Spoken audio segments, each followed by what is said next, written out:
కీర్తనల గ్రంథము 119వ అధ్యాయం 81 నుంచి 88 దాకా చదువుకుందాం. ఒక్కొక్కరు 2 వచనాలు చదవండి. నీ రక్షణ కొరకు నా ప్రాణం సొమ్మసిల్లుచున్నది. నేను నీ వాక్యం మీద ఆశ పెట్టుకుని ఉన్నాను.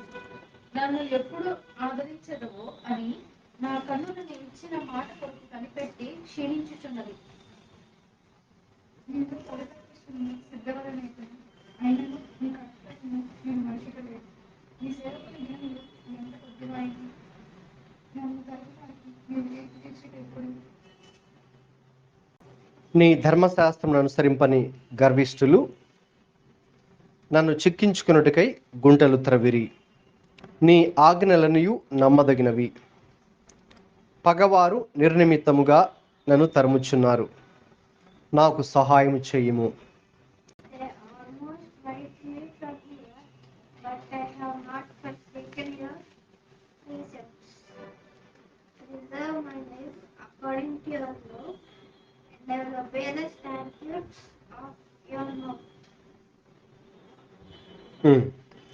దేవుడు తన వాక్యం దీవించునుగాక.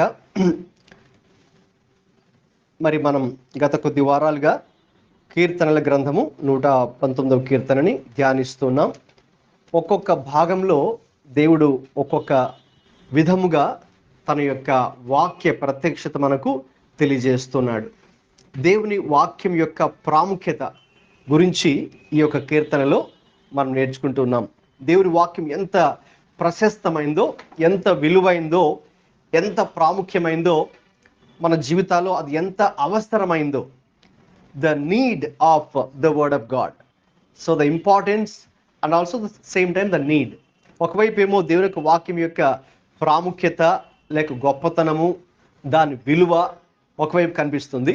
మరొక వైపు మన జీవితాల్లో దాని యొక్క ఆవశ్యకత, the necessity or the need of God's word. అంటే మనం దేవుని యొక్క వాక్యాన్ని కలిగి ఉండడం, లేక దేవుని యొక్క వాక్యాన్ని ధ్యానించడం, దేవుని యొక్క వాక్యాన్ని చదవడం, దేవుని యొక్క వాక్యం మీద ఆశ కలిగి ఉండడం, దేవుని యొక్క వాక్యాన్ని కంఠస్థం చేయడం, లేక దేవుని యొక్క వాక్యాన్ని మరి ప్రతి సందర్భంలో దాన్ని ఎత్తి దాన్ని మన జీవితాల్లో అన్వయించుకొని మరి క్లెయిమ్ చేస్తూ దేవుని యొక్క వాక్యాన్ని మనం ఏ రీతిగా ఒక స్వాస్థ్యంగా, ఒక ఆస్తిగా కలిగి ఉండాలో చాలా అద్భుతంగా ఈ యొక్క కీర్తనలో మనం అనేక విషయాలు ఇప్పటికే నేర్చుకుంటూ ఉన్నాం. మరి ఈ భాగంలో 81వ వచనం నుండి 88 దాకా ఇది ఒక విభాగం. ఇందులో ఉన్నటువంటి 8 వచనాలను ఈరోజు ధ్యానం చేద్దాం. 8 వచనాల్లో ఒక ప్రాముఖ్యమైన విషయాన్ని మనము చూడగలం. అదేంటంటే, God's word helps me to endure persecution. దేవుని యొక్క వాక్యము మరి మన జీవితాల్లో హింసలు లేక వ్యతిరేక పరిస్థితులు వచ్చినప్పుడు వాటిని కూడా సహించడానికి లేక వాటిని భరించడానికి కూడా దేవుని యొక్క వాక్యం మనకు సహాయం చేస్తుంది. God's word helps me to endure persecution. దేవుని యొక్క వాక్యము హింసల మధ్యలో కూడా, హింసలను లేక ప్రతికూల పరిస్థితులు కూడా మనము సహించి లేక భరించుటకు కూడా దేవుని యొక్క వాక్యం మరి మనకు సహాయం చేస్తుంది అనే విషయాన్ని ఇక్కడ కీర్తనాకారుడు తెలియచేస్తుంది. సో మనందరి జీవితాల్లో కూడా క్రీస్తుని అంగీకరించిన తర్వాత ప్రభు ఒక మాట సెలవిచ్చారు. ఏంటి అంటే, లూకా సువార్త 9వ అధ్యాయము 23వ వచనాన్ని ఒకసారి చదువుకుందాం. ప్రభు మనకు అనుగ్రహించినటువంటి పిలుపు. This is the call that every Christian is given, or this is the invitation. లూకా 9:23 చదువుకుందామా? మరియు ఆయన అందరితో ఇట్లా, ఎవడైనా నన్ను వెంబడింపగోరిన ఎడల తను తాను ఉపేక్షించుకొని ప్రతి దినము తన సిలువను ఎత్తుకొని నన్ను వెంబడింపవలెను. ఎవడైనను నన్ను వెంబడింపగోరిన ఎడల తను తాను ఉపేక్షించుకొని ప్రతిదినము తన సిలువను ఎత్తుకొని నన్ను వెంబడింపవలెను. తన ప్రాణమును రక్షించుకొనగోరువాడు దానిని పోగొట్టుకొనును, నా నిమిత్తమై తన ప్రాణమును పోగొట్టుకొనువాడు దానిని రక్షించుకొనును. కాబట్టి యేసు క్రీస్తు ఇచ్చేటటువంటి పిలుపు ఇది. ప్రతి ఒక్క విశ్వాసి కూడా యేసయ్యను అంగీకరించిన తర్వాత మరి ఆయన ఏం కోరుతున్నారంటే, తమను తాము వారు ఉపేక్షించుకొని పరిత్యజించుకొని ఇక ప్రతిరోజు వారి యొక్క సిలువను ఎత్తుకొని ఆయన్ని వెంబడించవలెను. మరి ఏంటి అంటే వారి ఆ సిలువ అనేది శ్రమలకు, లేకపోతే నిందలకు, అవమానానికి, ప్రతికూల పరిస్థితులకు అది సాదృశ్యంగా మరి మనకు కనిపిస్తోంది.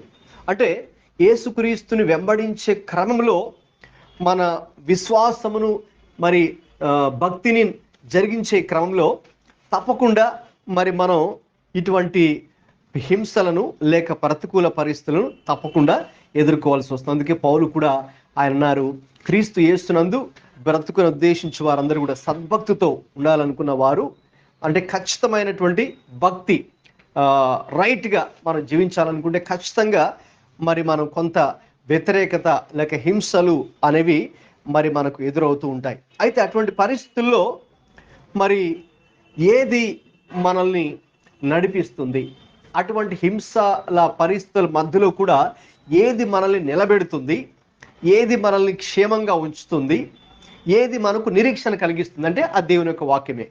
దేవునికి స్తోత్రం, హల్లెలూయా. కాబట్టి దేవుని యొక్క వాక్యానికి ఉన్న శక్తి ఏంటంటే మనము దాని గుండా వెళ్ళడానికి కూడా దేవుని యొక్క వాక్యమే మరి మనకు సహాయం చేస్తుంది. మరి పాలికార్ప్ అనే ఒక దైవ సేవకుడు స్ముర్ణ అనే ప్రాంతంలో మరి అపోస్తలుడైనటువంటి యోహానుకి ఆయన శిష్యుడిగా ఉండడం మనం చూస్తాం. అది 2వ శతాబ్దంలో జరిగినటువంటి సంఘటన. మరి ఆయన తన వృద్ధాప్య దశలో మరి అప్పటి కాలంలో ఉన్నటువంటి రోమా చక్రవర్తి అతన్ని పిలిచి, ఇదిగో నీవు క్రీస్తుని అంగీకరించావు, క్రీస్తుని వెంబడిస్తున్నావు, క్రీస్తుని ప్రకటిస్తున్నావు, కాబట్టి మేము దీనికి ఒప్పుకోం. కాబట్టి నీవు క్రీస్తుని విడిచిపెట్టాలి, నీ విశ్వాసాన్ని విడిచిపెట్టాయి, లేకపోతే ఇప్పటిదాకా నీవు ప్రకటించినంతా కూడా తప్పు అని ప్రజలకి పబ్లిక్లో నీవు ఒప్పుకో, నీ విశ్వాసాన్ని విడిచిపెట్టు, లేనట్లయితే మేము మిమ్మల్ని చంపేస్తాం అని వాళ్ళు చెప్పినప్పుడు ఆయన చెప్పినటువంటి మాట ఏంటంటే, గత 80 సంవత్సరాలుగా మరి నేను యేసయ్యను అంగీకరించి నా రక్షకుడిగా ఆయన అంగీకరించి ఆయన్ని వెంబడిస్తూ ఉన్నాను. మరి ఈ 80 సంవత్సరాల్లో ఆయన నాకు ఎటువంటి చిన్న హాని కూడా నాకు చేయలేదు. కాబట్టి ఇప్పుడు నేను ఏ రీతిగా ఆయన్ని నేను ఎరుగనని నేను ఆయన్ని దూషించగలను, కాబట్టి నేను ఆ పని చేయను. ఒకవేళ మీరు చంపాలనుకున్నా మీరు చంపండి, నేనైతే ఆ యొక్క పనిని అంటే ఆయన్ని తిరస్కరించడం లేకపోతే ఆయన్ని దూషించడం మాత్రం నేను చేయను అని ఆయన ధైర్యంగా చెప్పారు. ఏ రీతిగా సాధ్యము అని కనుక ఆలోచిస్తే మరి ఎప్పుడైతే అలా చెప్పారో మరి వాళ్ళకి ఇంకా కోపం వచ్చింది. కోపం వచ్చి వాళ్ళు ఏం చేస్తారంటే అందరూ చూస్తుండగా మరి పబ్లిక్గా ఆయన్ని కాల్చి చంపడం జరిగింది. అయితే మరి ఆయన అలాగా చనిపోతూ కూడా ఆయన దేవుని స్తుతిస్తూ ఆయన పాట పాడుతూ దేవుని స్తుతిస్తూనే చనిపోయినట్టుగా తన ప్రాణాన్ని అర్పించినట్టుగా మనం చూస్తాం. అది ఎలా సాధ్యమంటే it all possible, it all became, అది దేవుని యొక్క సహవాసంలో ఆయన ఉన్నాడు కాబట్టి దేవుని యొక్క వాక్యము అతనికి శక్తిని ఇచ్చింది. అటువంటి పర్సిక్యూషన్ గుండా వెళ్ళడానికి ఒక విధంగా చెప్పాలంటే ఆ రోజుల్లో మరి చాలామంది విశ్వాసులు వారు చాలా సంతోషంగానే వాలంటరీగా తమ ప్రాణాలని సైతం వాళ్ళు లెక్క చేయకుండా దేవుడికి తమను తాము అర్పించుకోగలిగారు. How is it possible? Because of the word of the Lord. దేవుని యొక్క వాక్యం వారికి తెలుసు, దేవునితో వారు సహవాసాన్ని కలిగి ఉన్నారు, దేవుని యొక్క వాక్యాన్ని వెంబడించేవారు, దేవుని కొరకు జీవించే వారికి రాబోయే రోజులు ఇచ్చే ప్రతిఫలం ఏ రీతిగా ఉంటుంది. మనం ఇక్కడ యేసుక్రీస్తు కొరకు మరి మనం ప్రాణాన్ని అర్పిస్తే దేవుడు మనకు ఎటువంటి గొప్ప మేలు చేస్తాడు. ప్రభు కొరకు ఏదైనా ఒక చిన్న త్యాగాన్ని కనుక మనం ఇక్కడ చేస్తే దేవుడిచ్చే ప్రతిఫలం ఏ రీతిగా ఉంటుంది, అవన్నీ వాక్యంలో ఉన్నాయి కదా. కాబట్టి వాక్యం అవి తెలుసు. కాబట్టి మరి ప్రభు చెప్పినటువంటి మాటలే ఒకసారి మనం కనుక ఆలోచిస్తే మత్తయి సువార్త 5వ అధ్యాయంలో ప్రభువే దీని గురించి ఏమన్నారో ఒకసారి చూద్దాం. మత్తయి సువార్త 5వ అధ్యాయము 11వ వచనం చదువుకుందాం. 10-11. మత్తయి సువార్త 5:10-11 వచనాలు.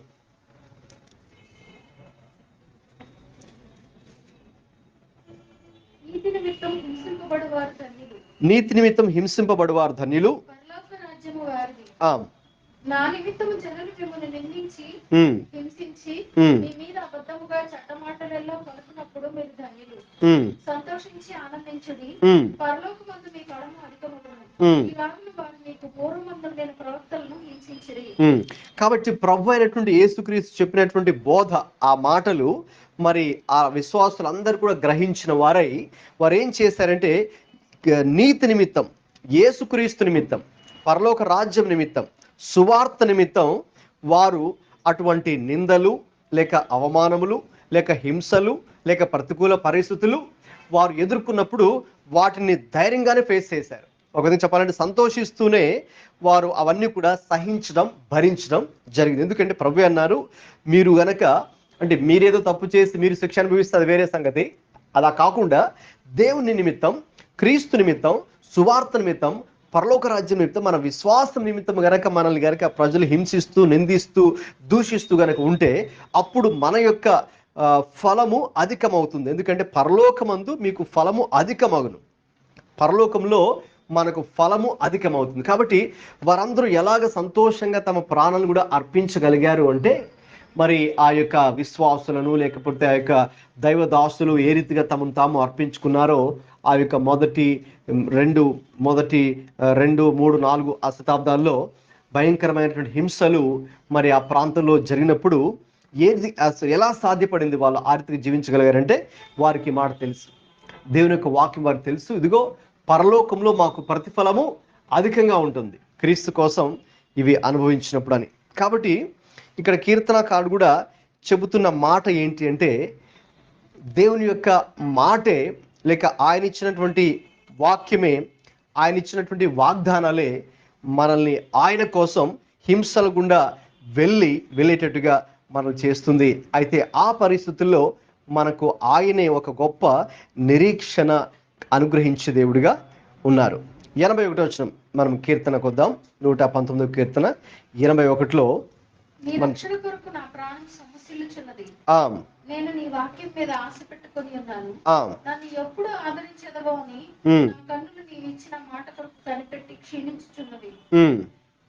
నేను పొగ తగులుచున్న సిద్ధగలనైతిని, అయినను నీ కట్టడలు నేను మరచుటలేదు. అవును, ఒకవైపు ఏమో అతనికి ఏ రీతిగా ఉంది పరిస్థితులు, పొగ తగులుచున్న సిద్ధే వలె నైతిని. ఇంగ్లీష్లో ఎలా ఉంది అనేది వర్స్ 83.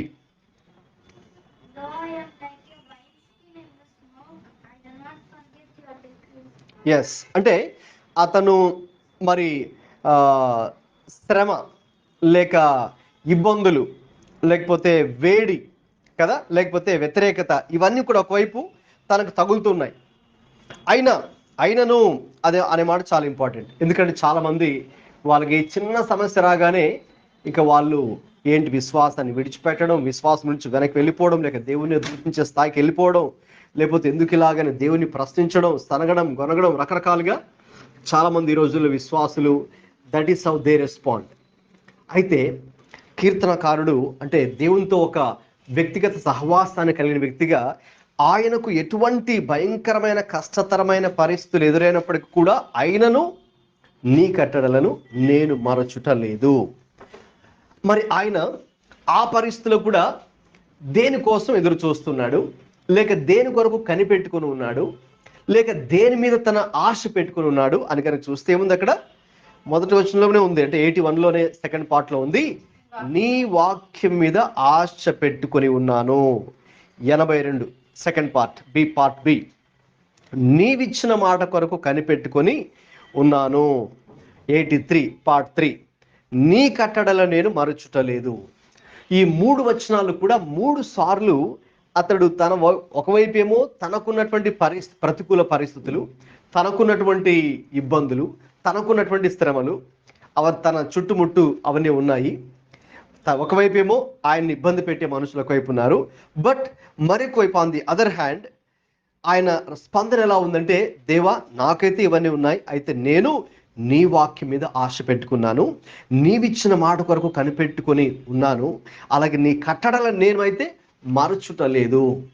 కాబట్టి దేవుని యొక్క వాక్యం ఎంత ప్రశస్తమైంది, విలువైంది అంటే అది మనకు కలుగుతున్నటువంటి ప్రతికూల పరిస్థితుల మధ్యలో సైతం కూడా అది మనకు ధైర్యాన్ని లేక నిరీక్షణను, లేక ఆదరణను, లేక భరోసాను కలిగించేది దేవుని యొక్క వాక్యం.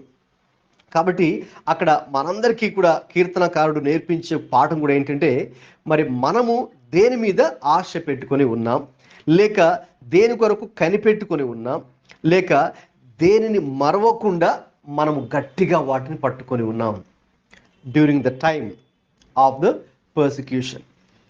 అయితే దేవుని ఎరిగిన వారందరూ కూడా మరి దేవుని యొక్క వాక్యంలో మనం చూసినప్పుడు ఇర్మియా ప్రవక్త లేక ఇతర ప్రవక్తలు వారందరూ కూడా ప్రభు అదే అన్నారు కదా, గత కాలంలో పూర్వకాలమందుండిన ప్రవక్తలందరినీ కూడా వారు ఏం చేశారంటే వారు హింసించారు అని ప్రభు అన్నారు కదా. మత్తయి సువార్త 5లో మనం చదువుకున్న 10-11 వచనాల్లో పూర్వమందుండిన ప్రవక్తలను హింసించిరి. ఆ ప్రవక్తలని చాలా భయంకరంగా వారు హింసించారు. ఎందుకంటే వారు దేవుని యొక్క వాక్యాన్ని వారికి ప్రకటిస్తున్నప్పుడు నచ్చని వారు, లేకపోతే అది ఇష్టపడని వారు, లేక దాన్ని వ్యతిరేకించే ప్రజలు వారిని హింసించారు. వాళ్ళను రాళ్ళతో కొట్టడం ప్రారంభించారు, లేక వాళ్ళని గుంటలో పడేయడం జరిగింది, లేకపోతే వాళ్ళని మరి రంపములతో కోయడం జరిగింది. ఇటువంటి భయంకరమైన సన్నివేశాలు పూర్వకాలములోనే, అంటే దేవుని ప్రవక్తలు కూడా అటువంటి పరిస్థితులు గుండా వెళ్ళారు. అయితే ఆ పరిస్థితుల్లో కూడా వారు మరి ఎలాగ నిలబడగలిగారు? ఏది వారికి ధైర్యాన్ని ఇచ్చింది అని గనక చూస్తే మరి ఒక విషయాన్ని చూద్దాం. ఇర్మియా ప్రవక్త ఈ విషయాన్ని గురించి ఇలా చెప్పారు. చూడండి, ఇర్మియా గ్రంథంలో 15వ అధ్యాయము 16వ వాక్యం.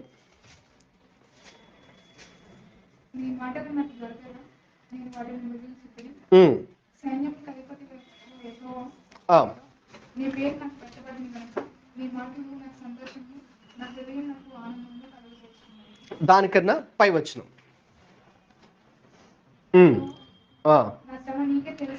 యెహోవా నా శ్రమ నీకే తెలుసున్నది, నన్ను జ్ఞాపకం చేసుకొనుము, నన్ను దర్శించుము, నన్ను హింసించు వారికి నా కొరకై ప్రతిదండన చేయము.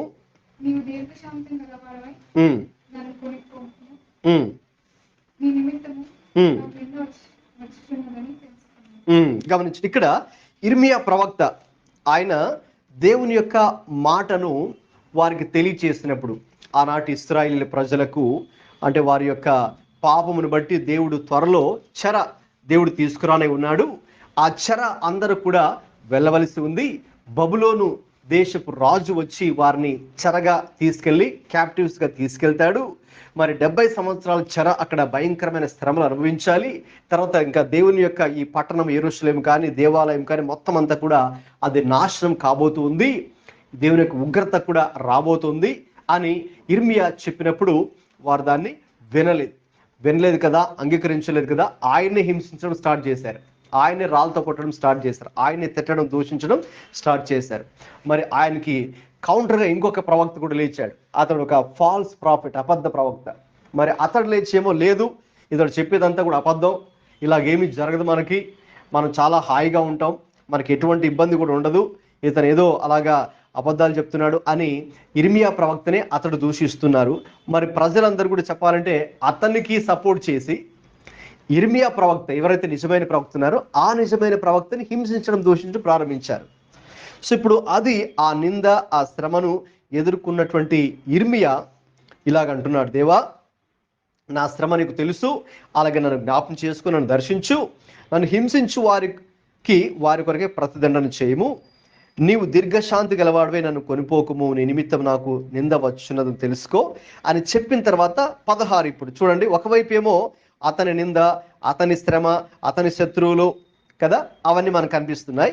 మరొక వైపు మరి ఆ పరిస్థితుల్లో అతడు మరి ఏ రీతిగా ధైర్యంగా నిలబడగలిగాడు, నిలబడి ఇక దేవుడు చెప్పిన సందేశాన్ని మళ్ళీ కూడా ఆ ప్రజలకు అవసరమైనప్పుడు మళ్ళీ ఎలా చెప్పగలిగాడు, మళ్ళీ ఆ ప్రజలందరినీ ఎలా ఫేస్ చేయగలిగాడు, మరి ఆయన అక్కడే ఉండి ధైర్యంగా కూడా ఎలా ప్రదర్శించగలిగాడు, ప్రతికూల పరిస్థితుల మధ్యలో కూడా ఎలా నిలబడ్డాడంటే 16వ వచనాన్ని బట్టి ఏంటి మనం చూసాం కదా, నీ మాటలు నాకు దొరకగా నేను వాటిని భుజించితిని.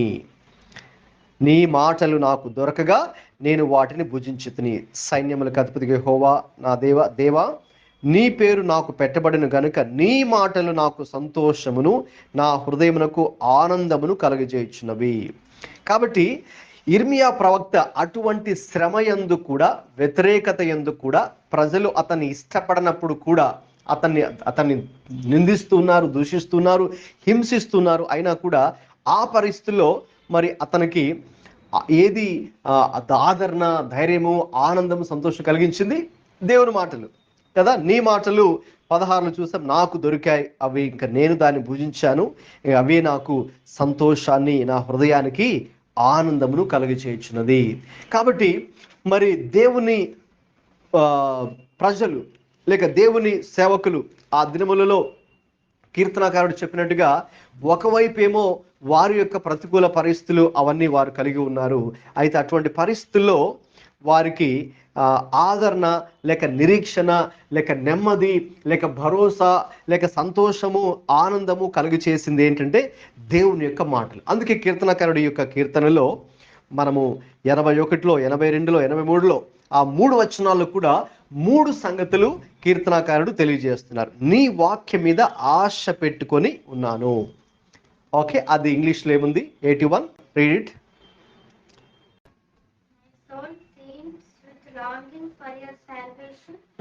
But I have put my hope in your word. Yes, I have put my hope in your word. So ఆ హోప్ మనకు తెలుగులో ఇక్కడ ఆశ పెట్టుకొని ఉన్నాను. వాస్తవంగా అయితే అది నిరీక్షణ. సో నా నిరీక్షణ నీ మీదే ఉన్నది. నిరీక్షణ. సో ఈ నిరీక్షణ ఏంటి అంటే అవర్ ఫెయిత్. హెబ్రీ పత్రిక 11:1 ఉంటుంది కదా, విశ్వాసానికి ఒక నిర్వచనం అక్కడ ఉందన్నమాట. There is a definition of faith in Hebrews 11:1. Hebrew 11:1 చదవండి, ఏముంది అక్కడ? విశ్వాసమన్నది నిరీక్షింపబడు వాటి యొక్క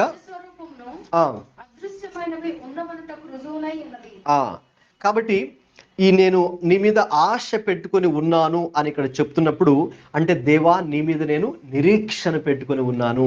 ఇక ఏంటి ఆ నిరీక్షణ అంటే మనము ప్రభు మీద పెట్టినటువంటి ఆ విశ్వాసమే ఆ నిరీక్షణ. ఆ విశ్వాసమే ఆ నిరీక్షణ. ఇప్పుడు మనం ఒకటి విశ్వసిస్తున్నామంటే అది not necessarily you are seeing everything through your eyes కదా. ఒకటి విశ్వసిస్తూ ఉన్నాము అంటే, ఫర్ ఎగ్జాంపుల్ ఇక్కడ మనకు గాలి ఉంది అని మనం విశ్వసిస్తున్నాము, అయితే మనం దాన్ని కంటితో చూడట్లేదు. సో సేమ్ వే దేవుని విశ్వాసం ఉంచి ఉన్నాము లేక నిరీక్షణ లేక హోప్ మనం కలిగి ఉన్నామంటే not necessarily we are seeing that through our eyes, but you are believing that in your heart. ఎందుకంటే దేవుడు దాన్ని జరిగిస్తాడు, లేక దేవుడు ఈ కార్యాన్ని జరిగిస్తాడు, లేక దేవుడు నా ప్రార్థన ఆలకిస్తాడు, లేక దేవుడు నన్ను ఈ విషయంలో నడిపిస్తాడు, నాకు దేవుడు ఈ విషయంలో డైరెక్షన్ ఇస్తారు, లేక దేవుడు నన్ను ఈ యొక్క విషయంలో గైడ్ చేస్తారు అని you are truly believing and you are putting your hope in the Lord. కాబట్టి ఆ మనం ప్రభు యందు విశ్వాసం ఉంచే ఆ నిరీక్షణే మనకు ఇక తర్వాత పోతే రోమా 10:17లో కూడా మనకు ఆ విశ్వాసం ఎలా కలుగుతుంది అని చూస్తే అది కూడా మళ్ళీ through the word of God. రోమా 10:17లో కాగా వినుట వలన చూడండి ఆ యొక్క ఆశ లేక నిరీక్షణ విశ్వాసము. ఇప్పుడు ఆ విశ్వాసం ఎలా కలుగుతుంది? మళ్ళీ క్రీస్తుని కూర్చున్న మాట చూస్తారా, ఒకదానికొకటి లింక్, చైన్ లింక్ లాగా ఆ విశ్వాసంలో మళ్ళీ మనకు వినుట, దేవుని యొక్క మాటను వినుటను కూర్చున్నటువంటి ద్వారానే అది ఆ విశ్వాసము కలుగుతుంది. ఇక రోమా 8:24లో ఇదే నిరీక్షణ గురించి దేవుని సేవకుడు ఇలా వివరిస్తున్నాడు. రోమా 8:24 ఏలయనగా మనము నిరీక్షణ కలిగిన వారమై రక్షించబడితిమి. నిరీక్షింపబడినది కనబడినప్పుడు నిరీక్షణతో పని ఉండదు. తాను చూచుచున్న దాని కొరకు ఎవడు నిరీక్షించును? మనము చూడని దాని కొరకు నిరీక్షించిన ఎడల ఓపికతో దాని కొరకు కనిపెట్టుదుము. కాబట్టి మనం ఏదైతే చూడడం లేదో ప్రస్తుతం దాని కొరకు మనము నిరీక్షణతో కనిపెట్టుకొని ఉన్నాము. దేన్నైతే మనం ప్రస్తుతం మన భౌతిక నేత్రాలతో దేవుణ్ణైనా లేక దేవుని యొక్క రాజ్యమునైనా పరలోకమునైనా చూడట్లేదో దాని కొరకు లేక దేవుని యొక్క వాక్యము కొరకు మరి మనము హోప్ అనేది మరి మనము కలిగి ఉండాలి. సో ఎప్పుడైతే దేవుని యొక్క వాక్యం మీద మనం అటువంటి హోప్ కలిగి ఉంటామో మరి ఇక్కడ కీర్తనకారుడు ఆశిస్తున్నట్టుగా ఆ యొక్క నిరీక్షణే మనకు ఆదరణను కలిగిస్తుంది. ఏ నిరీక్షణ అయితే నీవు దేవుని యొక్క వాక్యం మీద ఈరోజు పెట్టుకుని ఉన్నావో ఆ నిరీక్షణ నేను ఏం చేస్తుంది, ఈ నిరీక్షణ మనల్ని సిగ్గుపరచదు అంటాడు మరొక చోట పౌలు. So that hope will not put you to shame. ఓకేనా? అది లేకపోతే it not put you to disappointment. మనం ప్రభు మీద కలిగినటువంటి ఆ నిరీక్షణ అనేది మనల్ని డిసప్పాయింట్మెంట్లోకి అది తీసుకెళ్ళదు, తప్పకుండా మనకు ప్రతిఫలాన్ని దయచేస్తుంది. ఎలాగా?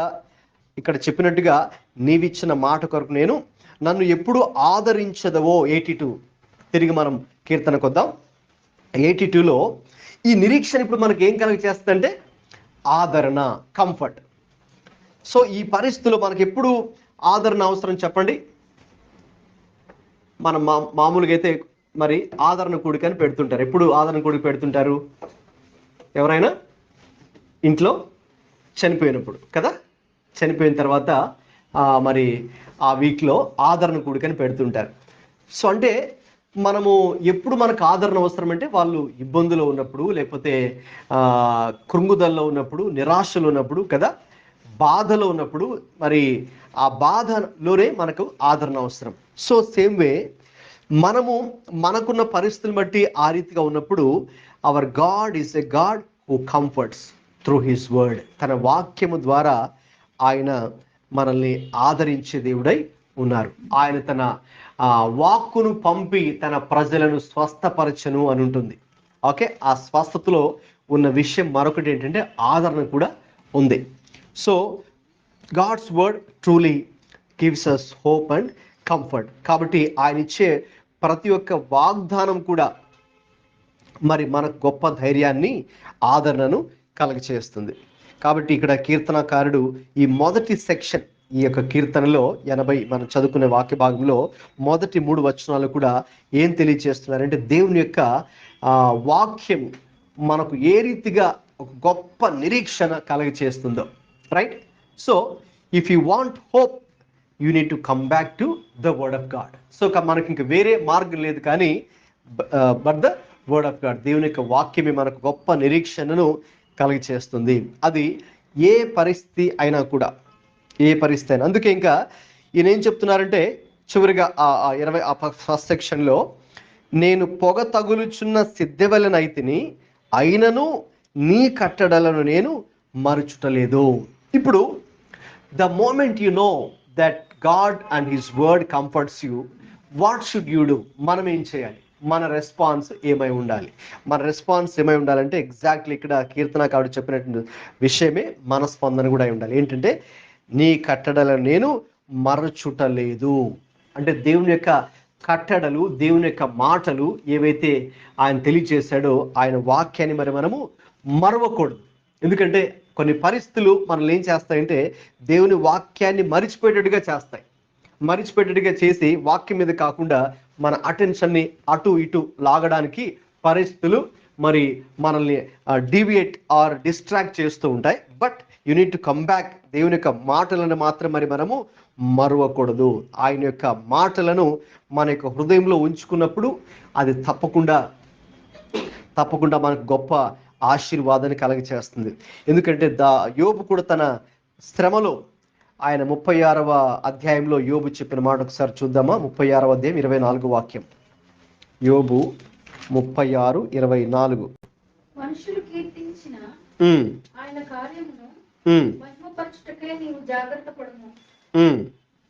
ఒకసారి అదే యోబు 36:24.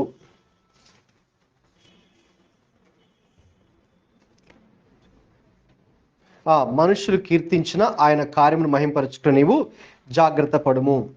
ఆయన కార్యమును మహిమపరచుటకు నీవు జాగ్రత్త పడుము అంటే ఎలాగైతే ఇక్కడ కీర్తనకారుడు చెప్పాడు, నేను నిన్ను మరుచుట లేదు. కాబట్టి మనము జాగ్రత్త పడాలి. దేనికి జాగ్రత్త పడాలి అంటే ఆయన కార్యాన్ని మహిమపరచడానికి, ఆయన మాటలను మనం దృష్టిలో ఉంచుకోవడానికి, ఆయన ఆజ్ఞలను మరవకుండా మరి మన హృదయాల్లో భద్రపరుచుకొని వాటిని మన యొక్క జీవితానికి అప్లై చేసుకొని మరి ఒక టైం వచ్చినప్పుడు ఆ టైంలో ఆ వర్డ్ ఆఫ్ గాడ్ని మరి మనము క్లెయిమ్ చేయాల్సి ఉంటుంది. ఆ వర్డ్ ఆఫ్ గాడ్ని ఏం చేయాలంటే చాలా సందర్భాల్లో అందరూ వాక్యాన్ని చదువుతారు, లేక అర్థం చేసుకుంటారు, చదువుకుంటూ వెళ్ళిపోతారు. That is not enough. ఏంటంటే ఆ వర్డ్ ఆఫ్ గాడ్ని మన లైఫ్లోకి అది మనం దాన్ని ఓన్ చేసుకోవాలి, మనం దాన్ని క్లెయిమ్ చేయాలి.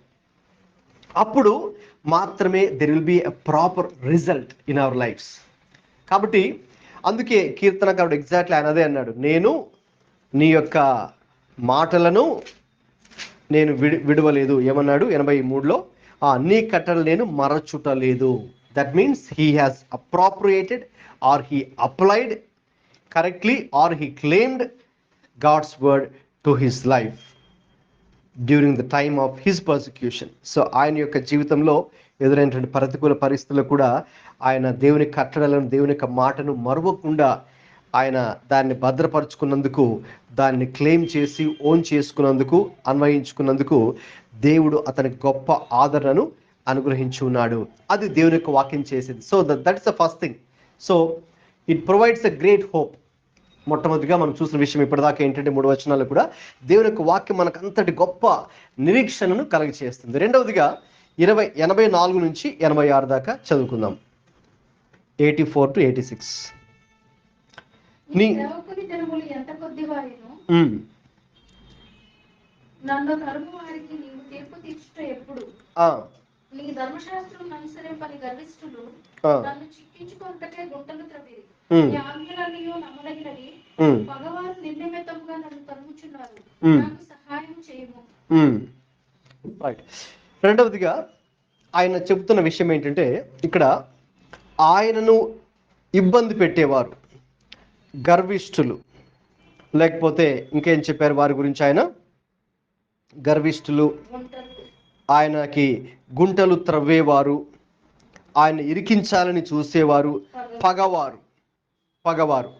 రైట్. సో ఒకవైపు వీళ్ళందరూ కూడా ఉన్నారు, పగవారు, గర్విష్ఠులు, గుంట తీసేవారు, ఆయన ఇరికించాలని ప్రయత్నించేవారు, లోకస్తులు, ఓకేనా, ఆయన అంటే పడని వారు, లేకపోతే ఆయన ఎదుగుతుంటే ఓర్వలేని వారు, అన్ని విధాలుగా మనం చూస్తాం.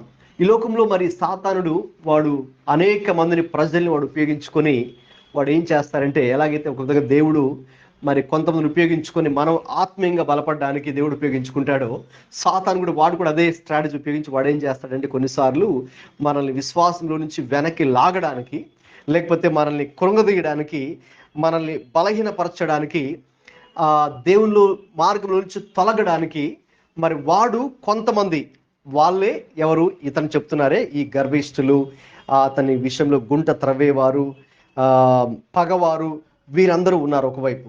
అయితే వారి విషయంలో what does God do, how should be our response, అవి రెండు కూడా మనకు వాక్యంలో ఈరోజు చూద్దాం. సో ఆ విషయంలో దేవుడు ఏం చేస్తాడు? దేవుడు మరి తప్పకుండా అటువంటి వారికి తీర్పు తీరుస్తాడా, తీర్పు తీర్చడా? డెఫినెట్లీ. ఓకేనా. యాకోబు పత్రిక 5:11 ఒకసారి చూద్దామా? యాకోబు పత్రిక 5:11లో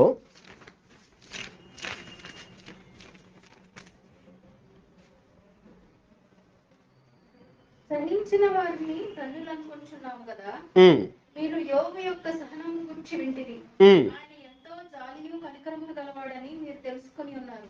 రైట్. సో అయితే ఇక్కడ ఈ వచనం తెలియజేస్తున్న విషయం ఏంటంటే, మరి దేవుడు వారిని తీర్పు తీర్చే దేవుడై ఉన్నారు. అయితే మనస్పందన ఏమై ఉండాలంటే, మనము సహనము కలిగి జీవించాలి. దేవుడైతే వారికి తీర్పు తీరుస్తాడు, మనం తీర్పు తీర్చడం అవసరం లేదు. ఓకేనా. మనము వారికి తీర్పు తీర్చక్కర్లేదు, ప్రతీకారము అంటే రివెంజ్ తీసుకొని అవసరం లేదు. మన పగవారు వీరున్నారుగా, ఇరికించేవారు, వీరందరి విషయంలో మనం ప్రతీకారం తీర్చుకొని అవసరం లేదు, లేక రివెంజ్ తీసుకునే అవసరం లేదు, లేకపోతే మనం వారిని దూషించాల్సిన అవసరము లేదు.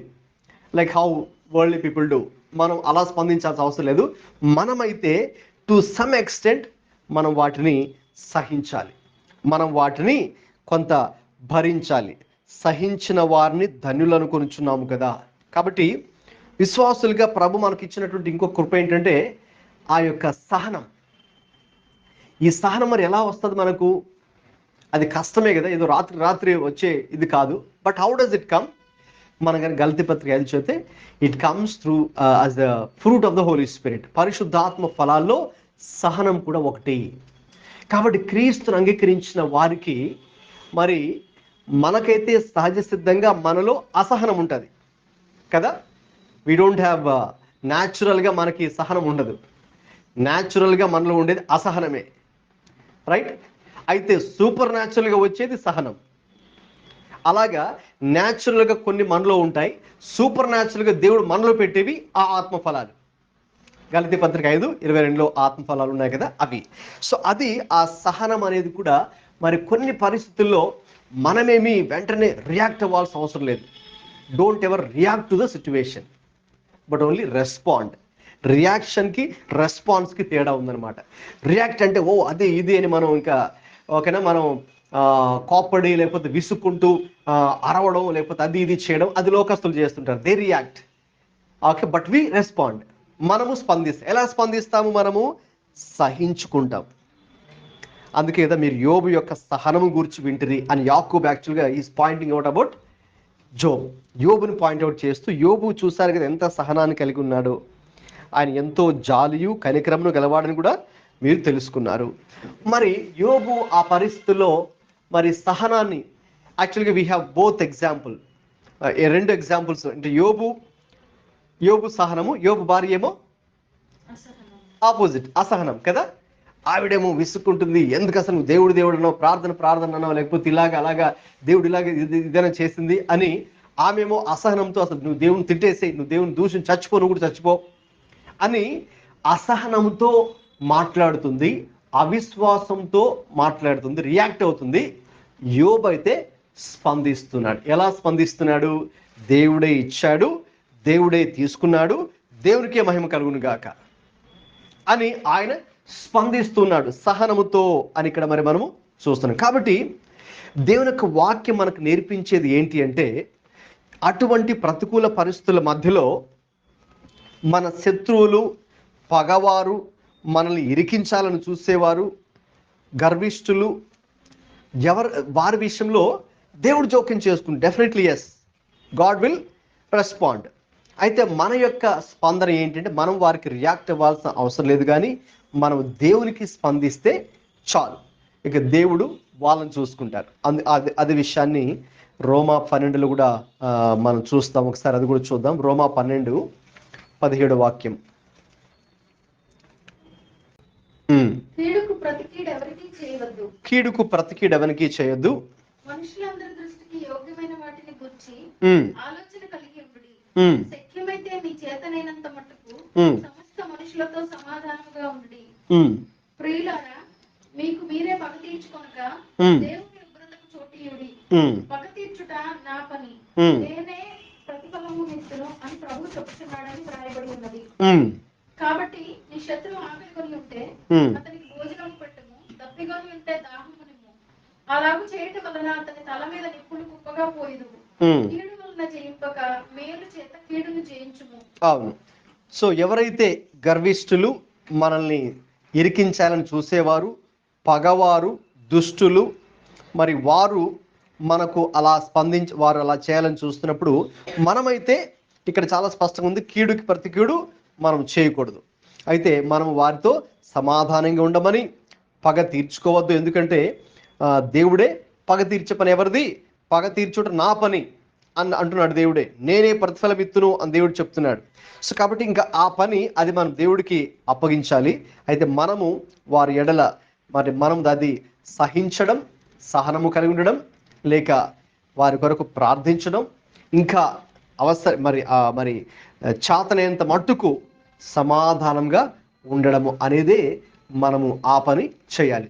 ఎందుకంటే ఒకరోజు రాబోతోంది తప్పకుండా మరి ప్రభువు ఆ యొక్క గర్విష్ఠులు, లేక దుష్టులు, లేక మనల్ని ఇరికింప చేయాలని చూసేవారు, వీరందరికీ కూడా దేవుడే తగిన ప్రతిఫలాన్ని దేవుడు ఇస్తాడు. వాక్యంలో ఉంది కదా చాలా స్పష్టంగా, ది రివెంజ్ ఈజ్ మైన్, నేను ప్రతిఫలం ఇస్తాను, నేను ఆ విషయాన్ని చూసుకుంటాను. అయితే మీరు ఎలా స్పందించాలో దాని మీద మనం దృష్టి పెట్టాలి. కాబట్టి ఒకవైపు కీర్తనాకారుడు అదే చెప్తున్నాడు కదా, ప్రభువా మరి ఇదిగో ఇంకా నువ్వు వాళ్ళని చూసుకో, నన్ను తరుమువారు, ఓకేనా, నీవు తీర్పు తీర్చుట ఎప్పుడు, నన్ను తరుము వారికి నీవు తీర్పు తీర్చుట ఎప్పుడు అంటే దాని అర్థం ఏంటి అక్కడ? ప్రభువా వారికి తీర్పు తీర్చేది నీవే కదా, నేను తీర్చను, ఇంకా నువ్వు అయితే నేను దాని కొరకు ఎదురు చూస్తున్నాను. కాబట్టి అంటే అక్కడ అంటే వారి నాశనాన్ని మనం కోరుకునేది కాదు, కానీ దేవా ఇక నీవే దానికి తగిన ప్రతిఫలము ఇమ్ము అని, నీవు పగ తీర్చుకో, నేను నీకు ఆ విషయాన్ని అప్పగిస్తున్నాను, ఇంకా నీవు దాన్ని డీల్ చేయి, ఓకేనా. నీ ధర్మశాస్త్రము అనుసరించిన గర్విష్ఠులు ఎవరైతే ఉన్నారో, నన్ను చిక్కించడానికి ఎవరైతే నాకే గుంటలు తవ్వుతున్నారో, లేక ఎవరైతే నమ్మక ద్రోహులుగా ఉంటూ ఉన్నారో, ఎవరైతే నన్ను ఇబ్బంది పెట్టాలని చూస్తూ ఉన్నారో, వారిని నేను మీ హస్తాలకు సమర్పిస్తున్నాను, మీరు ఇక వారిని జడ్జ్ చేయండి, మీరు ప్రతీకారం తీర్చుకొని మీరు ఫలితాన్ని ఇవ్వండి అని. కాబట్టి ఒక విధంగా దేవుని ధర్మశాస్త్రాన్ని అనుసరించని ఎవరైతే ఉన్నారో, ఒకవైపు ఇప్పటిదాకా మనం చూసిన దేవుని ధర్మశాస్త్రాన్ని అనుసరించే వారికి దేవుడు ఏమి ఇస్తాడు, దేవుని ధర్మశాస్త్రాన్ని అనుసరించిన వారికి దేవుడు ఏది చూపిస్తాడు? వారికి దేవుడు పగ తీర్చడం, వారికి ప్రతీకారము తీర్చడం, వారు చేసిన ప్రతికి తగినట్టుగా మరి ఆ యొక్క శిక్షను అది తీసుకోవడం అనేది ఇక్కడ మనం చూస్తూ ఉన్నాం. కాబట్టి ఆ విషయాన్ని మనం ప్రభుకి అప్పగించడం జరగాలి, అది చేయాలి. ఇక చివరిగా 87 నుంచి 2 వచనాలు కూడా చదువుకుందాం. భూమి మీద ఉండకుండా వారు నన్ను నాశనం చేయుటకు కొంచెమే తప్పెను, అయితే నీ ఉపదేశములను నేను మరొకయున్నాను, విడవకయున్నాను. నియమించిన శాసనమును నేను అనుసరించినట్లు నీ కృప చేత నన్ను బ్రతికింపుము. రైట్. చివరిగా ఇంకా మూడవదిగా, ఫస్ట్ ఏమో మనం చూసాం దేవుని యొక్క వాక్యం ఏ రీతిగా మనకు నిరీక్షణ కలిగి చేస్తుంది, హోప్ అనేది. రెండవదిగా దేవుడు మరి పగవారు లేక శత్రువులు లేక మనల్ని ఇబ్బంది పెట్టే వారికి కూడా దేవుడు ఏ రీతిగా ఆయన ప్రతీకారం చూపించి ప్రతిఫలం దయచేస్తాడు ఉంది. ఇక చివరిగా మనము దేవుని యొక్క వాక్యానికి విధేయత చూపించి దేవుని యొక్క వాక్యానికి మనల్ని మనం అప్పగించుకుంటే దేవుడు మనకిచ్చేటటువంటి నెమ్మది, విశ్రాంతి, విజయము, ఆశీర్వాదము ఇక్కడ ఈ 2 వచనాల్లో మనం చూస్తాం. భూమి మీద నుండకుండా వారిని నాశనం చేయుటకు కొంచెమే తప్పెను, అయితే నీ ఉపదేశములను నేను విడవకయున్నాను. కాబట్టి మనము దేవుని ఉపదేశములను విడవకుండా వాటిని గట్టిగా పట్టుకొని ఆయన ఉపదేశం ప్రకారమే, ఆయన ఆజ్ఞల ప్రకారమే, ఆయన వాక్యం ప్రకారమే మనము స్పందించి మనం జీవించినప్పుడు, నీవు నియమించిన శాస్త్రమును నేను అనుసరించున్నట్లు నీ కృపచేత నన్ను బ్రతికింపుము. అప్పుడు దేవుడు ఏం చేస్తాడు? మనల్ని బ్రతికింప చేస్తాడు. Not just physically but spiritually. దేవుడు మనల్ని భౌతికంగా బ్రతికింప చేయడం మాత్రమే కాకుండా ఆత్మీయంగా బ్రతికింప చేయడం, అంటే God gives us victory. So ఇక్కడ క్రీస్తులో మనం ఏదైతే కలిగి ఉన్నామో ఆ విశ్వాసము అది మనకు గొప్ప విజయాన్ని కూడా ఇస్తుంది. 1 యోహాను 5:4 మనము ఆ విషయాన్ని చూద్దాం. 1 యోహాను 5:4 చదువుకుందాం. దేవుని మూలముగా పుట్టిన వారందరూ లోకమును జయించుదురు, లోకమును జయించిన విజయము మన విశ్వాసమే. కాబట్టి ప్రభు యందు ఆయన వాక్యమందు మనం విశ్వాసం ఉంచి దానికి విధేయులుగా మనం ఉన్నప్పుడు దేవుడు తప్పకుండా మనకు ఆ విశ్వాసాన్ని ఇస్తారు. ఆ విశ్వాసాన్ని ఇచ్చినప్పుడు ఆ విశ్వాసమే మనకు విజయాన్ని చేకూరుస్తుంది. ఆ విశ్వాసమే మరి మనకు విజయాన్ని చేకూరుస్తుంది. సో కాబట్టి ప్రభు విషయంలో మనము ఏ రీతిగా స్పందించాలంటే, we need to be faithful to God and His word all through our lives. That should be our response. దేవునికి ఆయన వాక్యానికి మనము నమ్మకముగా గనక ఉన్నట్లయితే తప్పకుండా మరి మా దేవుని యొక్క ఆశీర్వాదము మనం పొందుకుంటాం. మన స్పందన కూడా మరి దేవుని కొరకే జీవించేవారుగా మనం ఉండాలని 2 కొరింథీ పత్రిక 5:15 ఒకసారి చూద్దాం. 2 కొరింథీ పత్రిక 5:15. జీవించు వారి మీదట తమ కొరకు కాక తమ నిమిత్తము మృతి పొంది తిరిగి లేచిన వారి కొరకే జీవించుటకు ఆయన అందరి కొరకు మృతి పొందిననియు నిశ్చయించుకొనిచున్నాము. కాబట్టి జీవించడం మనం ప్రభు కొరకే జీవించాలి అనే ఒక నిశ్చయం కలిగినప్పుడు తప్పకుండా దేవుని యొక్క ఆశీర్వాదాన్ని మనం పొందుకోగలం. చివరిగా దావీదు కీర్తనకారుడు సెలవిచ్చిన విషయం కూడా అదే ఏంటంటే, నేనైతే నీ కట్టడలను నేను మరచుటలేదు, విడుచుటలేదు, వాటిని నేను గైకొంటూ ఉన్నాను, లేక వాటి ప్రకారంగా మరి నేను జీవిస్తూ ఉన్నాను. అదే మనం ఆ యొక్క 88లో మనం చూస్తాం. 87లో కూడా ఉంది, నీ ఉపదేశంలో నేను విడువక ఉన్నాను, నీవు నియమించిన శాసనాన్ని నేను అనుసరిస్తూ ఉన్నాను. కాబట్టి మన స్పందన ఈరోజు దేవుడు యొక్క వాక్యము తప్పకుండా మనకు అటువంటి గొప్ప విశ్రాంతిని, నెమ్మదిని, విజయాన్ని, విశ్వాసాన్ని, ఆశీర్వాదాన్ని దయచేస్తుంది. మనము ఆయన కొరకై, ఆయన మహిమ కొరకై మనం జీవించాలని ఒక తీర్మానం తీసుకొని, when we live for God, definitely God's name is honoured and glorified. దేవుని యొక్క నామము మన ద్వారా మరి మహింపరచబడుతుంది. తప్పకుండా మరి మనం కూడా దేవుని యొక్క దీవెన పొందుకుంటాం. ప్రార్థన చేద్దాం. దేవుని యొక్క వాక్యము ఏ రీతిగా మనకు గొప్ప నిరీక్షణ కలుగచేస్తుందో ఈ కీర్తన, ఈ భాగంలో నుంచి ఈరోజు మనం నేర్చుకుంటూ ఉన్నాం.